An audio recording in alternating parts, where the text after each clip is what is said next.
aktual dan terpercaya yang kami siapkan bagi Anda. Saudara, kita beralih pada informasi yang pertama terkait dengan kebudayaan Bali, khususnya kesenian wayang kulit Bali. Wayang kulit merupakan salah satu bagian dari kebudayaan Bali. Wayang kulit biasanya dipentaskan untuk mengiringi upacara keagamaan maupun hanya sebagai hiburan semata. Di dalam suatu pertunjukan, wayang kulit dalang memegang peranan paling penting. Hal inilah yang menyebabkan tak sembarang orang bisa menjadi dalang.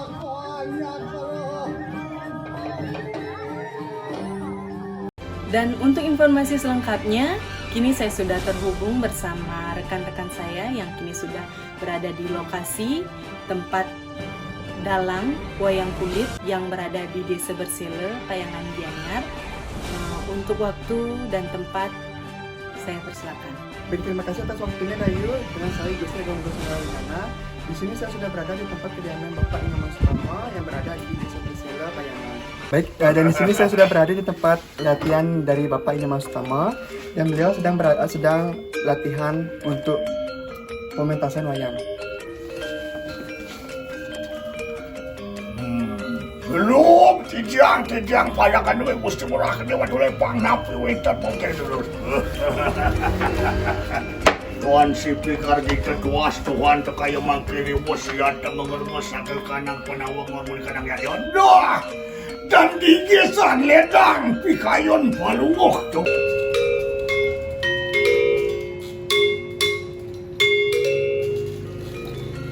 Baik, di sini saya sudah berada di tempat alat-alat yang dimana dalang dari Bapak Inyoman Sutama dipergunakan untuk suatu pementasan dalam upacara yatnya.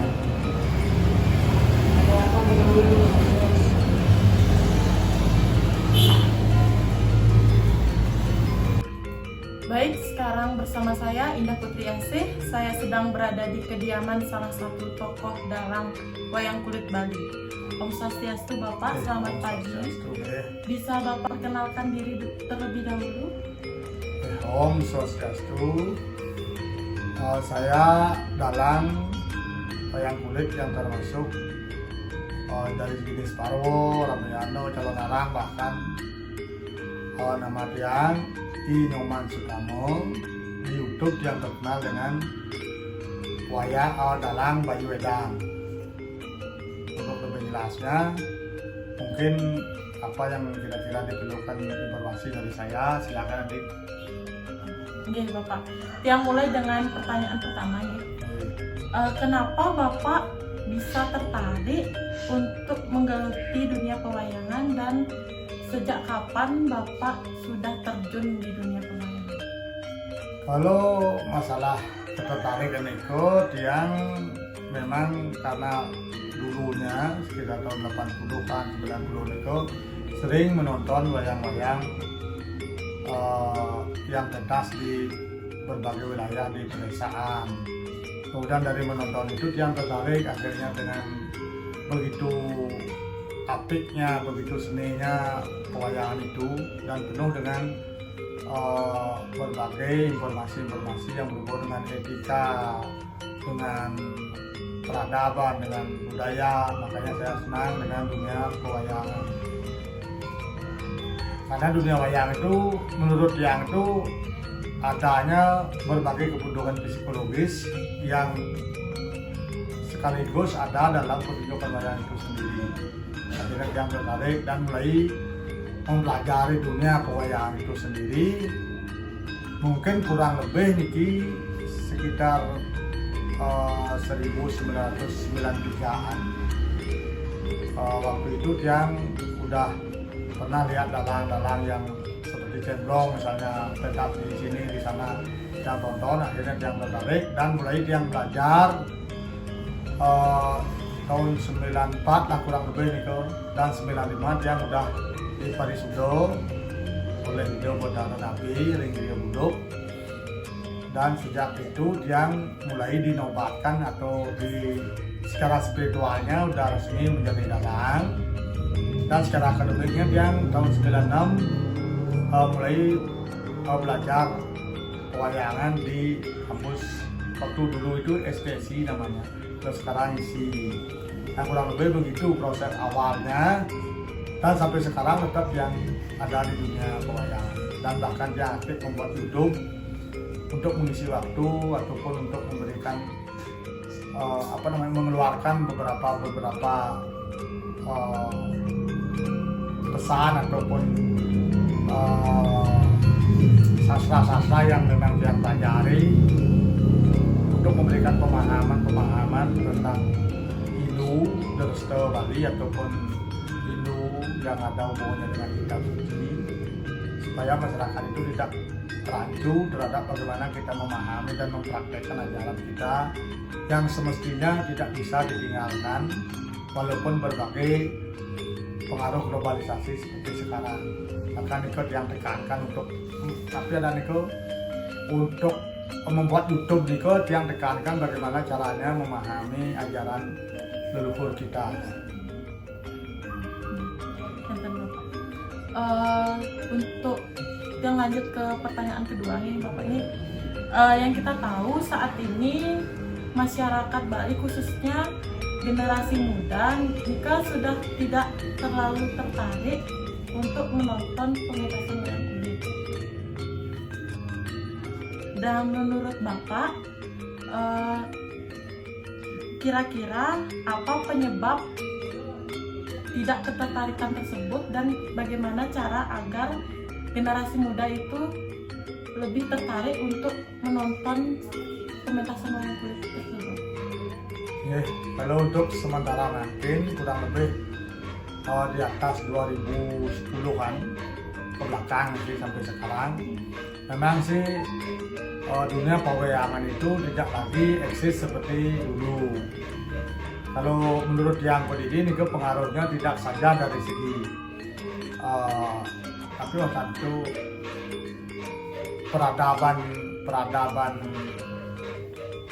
dunia atau zaman memang sudah mengarah ke globalisasi, sudah lebih cenderung memerlukan hiburan masyarakat, sehingga hiburan yang ditawarkan oleh media sosial, media massa, kemudian media elektronik itu terlalu banyak, sehingga dunia pewayangan itu agak terpisah ketertarikan, apalagi kalau dunia remaja misalnya seperti sekarang ini lebih cenderung dia main game atau lebih cenderung dia menonton hiburan-hiburan yang sifatnya spontan, bisa merefleksi otaknya atau merelaksasi pikirannya, sehingga dunia pewayangan yang dulunya bersifat tontonan dan tatanan itu kalah saing dengan media-media yang menawarkan hiburan. Nah, kalau untuk mensiasati bagaimana caranya untuk mengembalikan ketertarikan anak-anak muda ke dunia pewayangan, mungkin kalau tiang pribadi tidak bisa disiasati dari segi pertunjukan aja.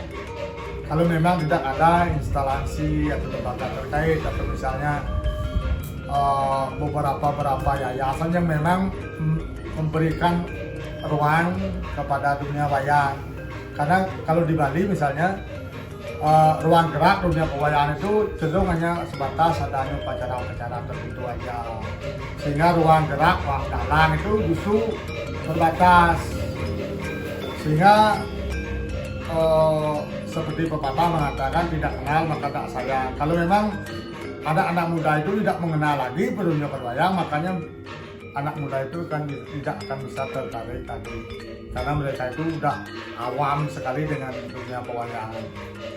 Nah, oleh karena itu menurut yang pribadi bagaimana caranya mengatasi, mungkin itulah dari lembaga-lembaga terkait, instansi pemerintah atau yang sifat lembaga-lembaga tertentu yang memang mengakomodasi pertunjukan wayang, memfasilitasi atau memberikan ruang gerak di masyarakat lebih luas, sehingga semakin banyak punya peluang kesempatan untuk tampil di masyarakat, semakin dikenal oleh anak muda dan semakin disayang oleh anak muda.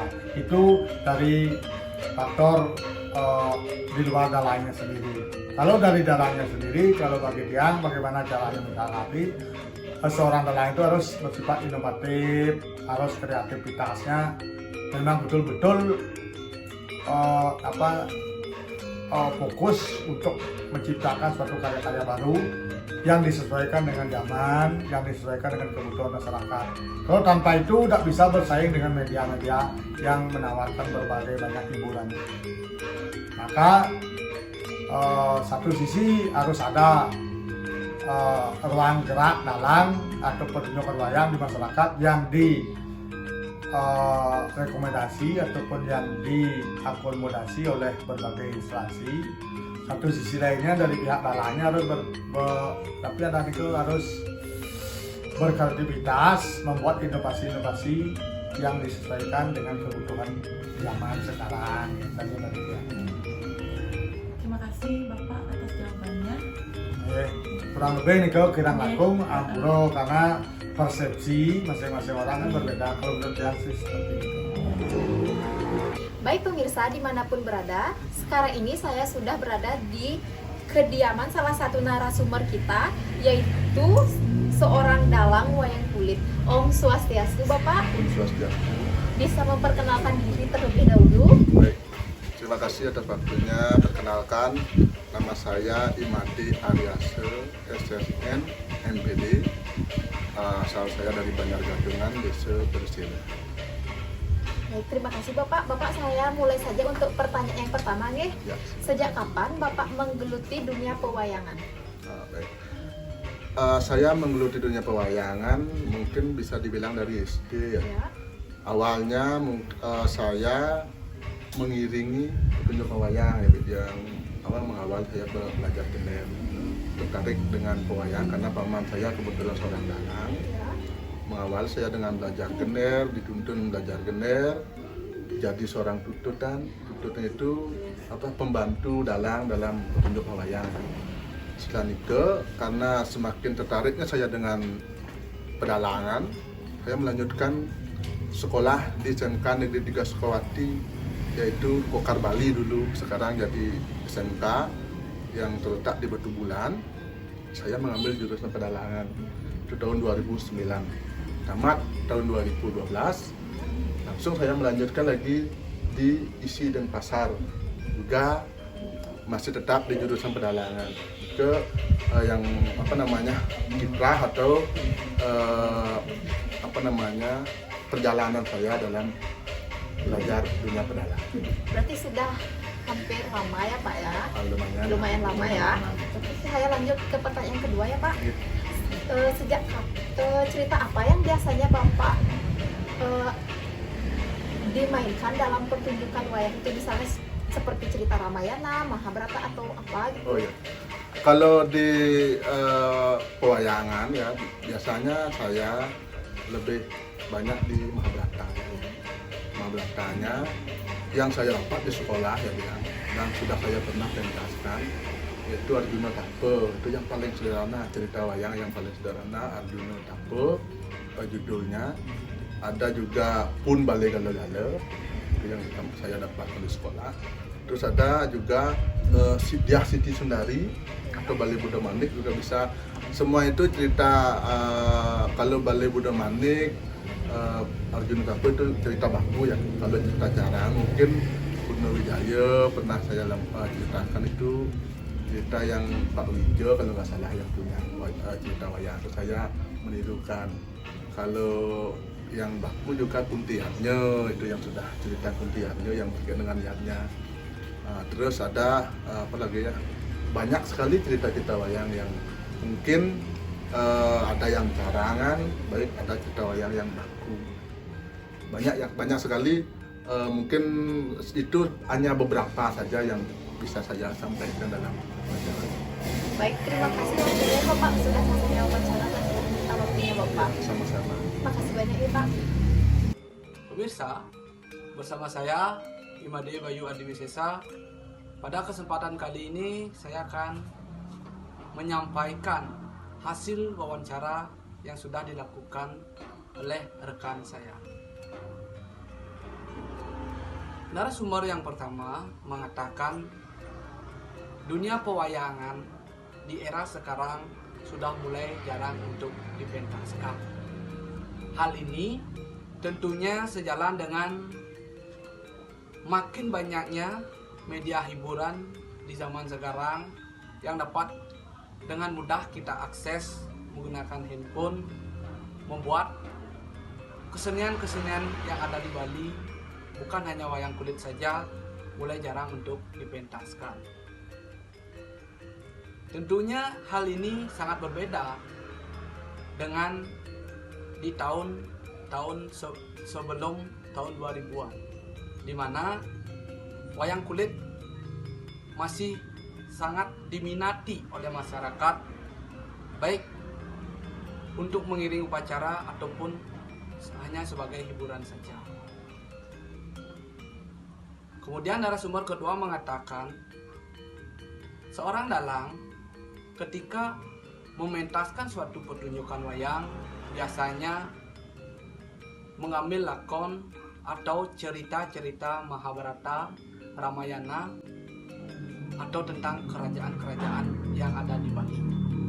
Informasi tadi menutup jumpa kita pada hari ini. Saya Happy pamit undur diri dan sampai jumpa, dan tetap melestarikan budaya Bali.